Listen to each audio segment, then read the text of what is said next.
situation, Pat, where the water's been over this pump for, or possibly at the longest period, it was probably underwater for at least 12 days. What's the best things to look for? The first thing I do is obviously clear the debris, and then your telescopic slide shaft there, and give that a grease, even though they're greased every day, but it's been underwater for a long time. Your rubber coupling, I mean, whether there's crap in that, whether it needs to be cleared, and then obviously all your bearings inside your pump here. That's for sure, Nathan. The debris that you can see, obviously, but some of the things that you can't see are like sediment inside these tyres, which can not wear anything out immediately, but it sends the balance of the shaft could be put out of balance quite a bit, and that'll load up these bearings, and also it gets magnified into the back of the engine. So particularly with high-speed engines, this one's wouldn't be running at high speed, but quite often with high-speed engines, the torsional vibration that goes into that flywheel can damage the crankshaft. So there's a lot of damage can be done just simply from sediment inside that tyre. They're not an easy thing to pull apart and check, but it's well worthwhile trying to clean it out. The other areas are that, as you stated, you'd grease all this. Well, this is a good idea. You probably give it a little more grease just to see whether any water droplets come out of the bearings, and because if there's any water in there, that'll the temperature, when you get the pump going, the temperature rises fairly quickly, and that's what does the damage to the bearings.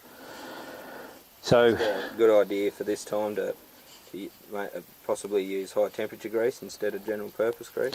I'd probably go for high temperature grease because it's a little bit higher density as well, so it's going to take up some of those water droplets out of there.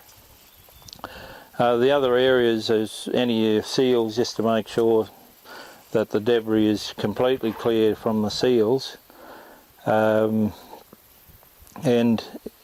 even the telescopic shaft that you mentioned, whilst that's not a high moving part, you will get wear in there if there's sediment sitting in on the telescopic shaft. As far as the pump itself goes, any of these pumps that have got a packing gland, that's really the way that you're sealing the air out of the pump, so you can prime the pump and keep the prime. Well, inside there is gland packing, as you would have seen. If you get deposits of sediment in there and you're running it, it'll grind away at the main shaft. So it's a good idea just to, back those nuts off a bit and get an air compressor and blow around the gland packing, and just do them back up again as normal.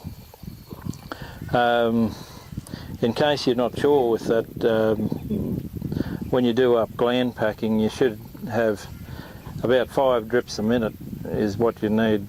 You don't want to stop the water coming out because it'll burn the shaft and the packing.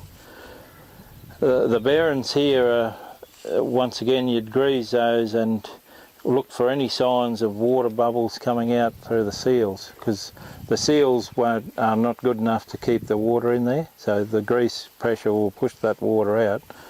And if you do see a lot of water in there, that's when you probably look at pulling it apart. But certainly look for the signs of water first. And that's the same with this counter shaft bearing here, of course.